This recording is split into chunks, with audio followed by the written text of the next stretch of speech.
Hey, how's it going, everybody? This is One Lucky Bullet, and it's been a while. So, today's my birthday. Happy birthday to me. But figured I'm gonna get back into this kind of vlogging video stuff, and I wanted to do a quick impressions actually of the Pioneer. I think it's like the WTX 8600 Next or some long ass name that nobody cares about, but it's the newest one. It's $1,200 for this thing, and I upgraded from an an Alpine Halo 9, which was great. It was fine, but the screen was terrible on it for using Google Maps or Waze or Woz or whatever.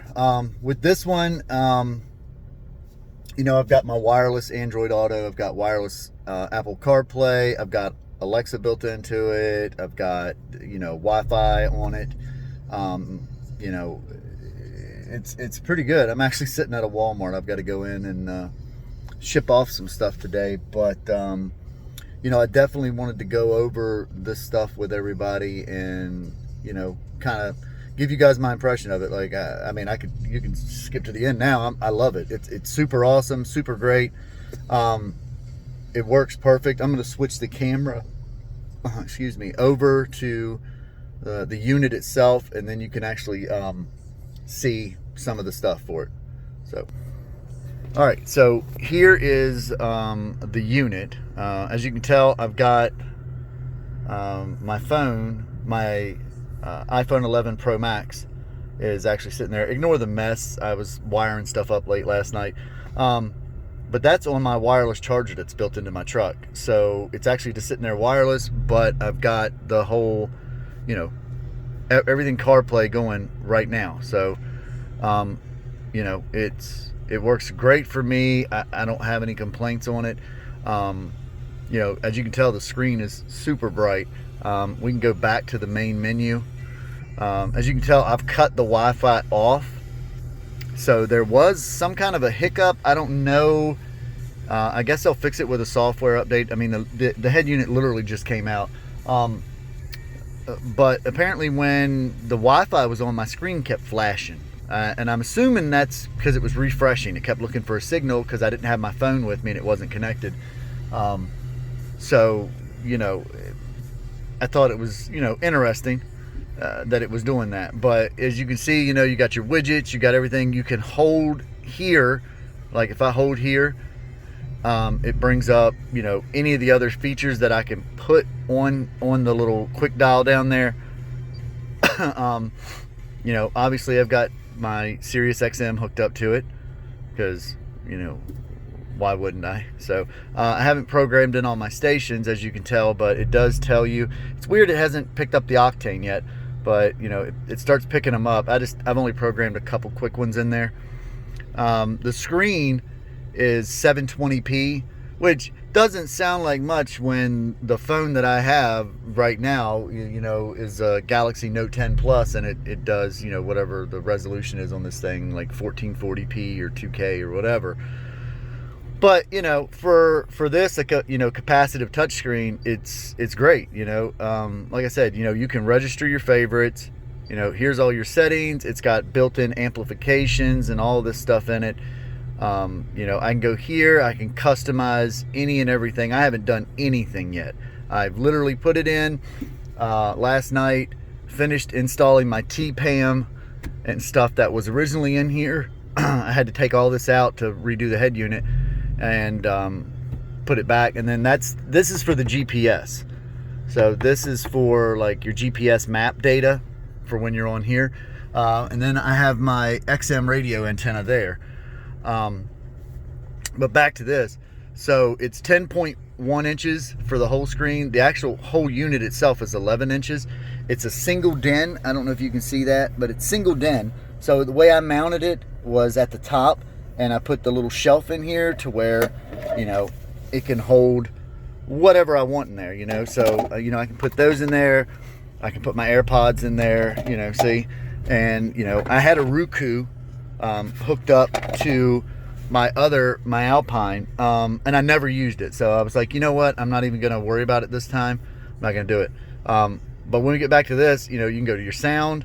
Here's all your settings. And like I said, it's got all this built-in stuff in it. And I've played with it just a little bit. But I haven't really got down into it. I laid in bed last night and was reading the freaking instruction manual, because I've never had to, read a manual, but, you can hook up different monitors and stuff to this thing. You can do whatever you want. Obviously, as you can tell, here's your connections guide for, see, I've got Android Auto launch. Wireless settings are on. My driving position, whether you're left or on the right side of the seat, which I guess if you're in the UK or whatever, you'd be on the right side. Your Wi-Fi settings for a hotspot. If I turn this back on, it automatically connects to my phone and shares the data. Then that's how you use like Alexa, you use Siri, or any of the other features you want in here. It all goes that. But right now I'm just running it as Bluetooth. But it is, like I said, it is connected to my iPhone, as you can tell. So it's kind of nice. Obviously, I've got tons of messages, but we put it back down there. We see our light. See it's charging, and then if we go back to the home screen and we go to our CarPlay, we can see that it's charging. We can see our signal. Yeah, Verizon, you have the best signal, huh? Like one freaking bar. But I love this unit. So far, it's I can't complain with it. I think it looks phenomenal in my Tacoma, as you can tell. I've got a 2017 Tacoma TRD Sport, and it doesn't block anything. It doesn't block my air vents. I can still access these USBs for my TPAM. I still have my screw holes for mounting any of my holders, anything I want to put up there. So like I said, it's great. Obviously, it's probably got a couple quirks that I haven't really found yet, besides that Wi-Fi issue. But I do know that, with the app on my phone, I can go and download the Car AV Assist. And you can go in here to the system information, and you can do your firmware, you can calibrate it, you can do all, and that's probably something that I probably need to do. I haven't had time to do it. But it's fine. It's fine for what it is. Like I said, I'm good with it. I love Google Maps. I love using my maps on it, and I use Google Play a lot besides my XM radio. But, I love the fact that I got in my truck a while ago, started it up, and my iPhone automatically went into CarPlay. Now, I disabled Android Auto Start on my phone just because last night it kept wanting to switch to Android Auto while I was laying in bed. And I was like, why are you doing this? But I don't know if that's something. I think that's just something with Android Auto. Android Auto is great. Don't get me wrong. A lot of people say it's better than CarPlay. I would probably disagree, because CarPlay has always worked perfect for me. I'm not a huge iPhone fan. I'm an Android guy, but CarPlay is really simple, intuitive, and smooth. And I love being able to download my maps offline on Google Maps. You can do that on iPhone or Android. It doesn't matter. But I do like being able to do that. And then, like I said, I just lay my iPhone down there, and, we're good to go. I do need to clean it up some. Like I said, I got new floor mats, new everything to put in here. I've got the leather that I've put in here. Everything else is great in this truck. This is really my centerpiece that I really wanted. Having this has made it a lot better. The Alpine, like I said, when I would be on like Google Maps, you couldn't see these roads because the screen was so bright all the time. Even on dark mode, or even with the brightness turned down, you couldn't see roads hardly at all. And especially during the daylight, it was terrible. But with this, as you can see, we can see every road. We can do everything. We can move around. We can do whatever. We can hit the button to do that. We can just done. Recentered it back, and we're good to go. And like I said, I have all these maps downloaded offline because I travel a lot. Like yesterday, I was up in Ohio, and I was in Pennsylvania, and you know, so when your service goes in and out, I still have my map data, so I don't have to worry about it. But this was, like I said, just a quick impressions video. Obviously this unit is not cheap. It's $1,200. I do have the iData Link Maestro connected to it, so I retain like all my stuff here. So I'll hit the volume up. So as you can tell, you know, I do have all this hooked up to it the proper way, flashed with the proper firmware, everything. And Pioneer did a really great job with their instruction manuals of telling you exactly how to hook everything up. You know, even with the iData Link, they have that built in, like they want you to have that. So I can't really complain. Like I said, it's expensive. It is, I'm not gonna lie.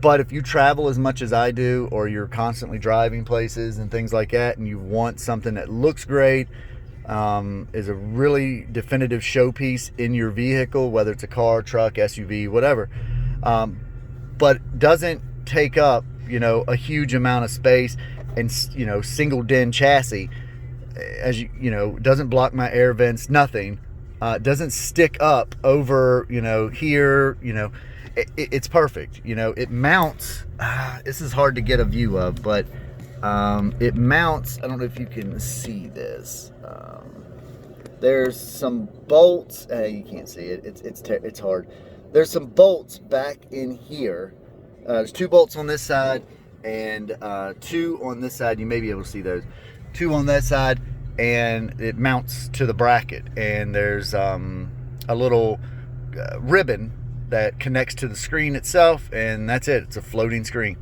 There was another like black piece that went down behind this. It's tight. I couldn't, you know, it was dark. I probably could get it on today in the daylight, but I didn't want to. But it's, you know, it slides down here. It's just a black piece of plastic. It makes it look better. But my thing is, who the hell's looking behind there anywhere? I'm not. I can't see it. So, you know, it's good. But anyway, like I said, I'm back. I'm going to start doing some more videos again, and they're just going to be random stuff. It's not going to be just phones or just video games or whatever. It's, you know, a lot of stuff like, you know, we've been turning the house into kind of like a farmish area, you know, building a chicken coop, and we built an office for me, for business, you know, that I work for. And, you know, with the corona and all that stuff, you know, I definitely needed an office. So, you know, I'll be posting more. I can't promise it's going to be every day or whatever, but, you know, I definitely look forward to getting back into this again, and hopefully growing our base again, and, you know, going from there. It was a nice break, but, you know, let's get back to it. So thanks everybody for watching. I hope you guys have a great day.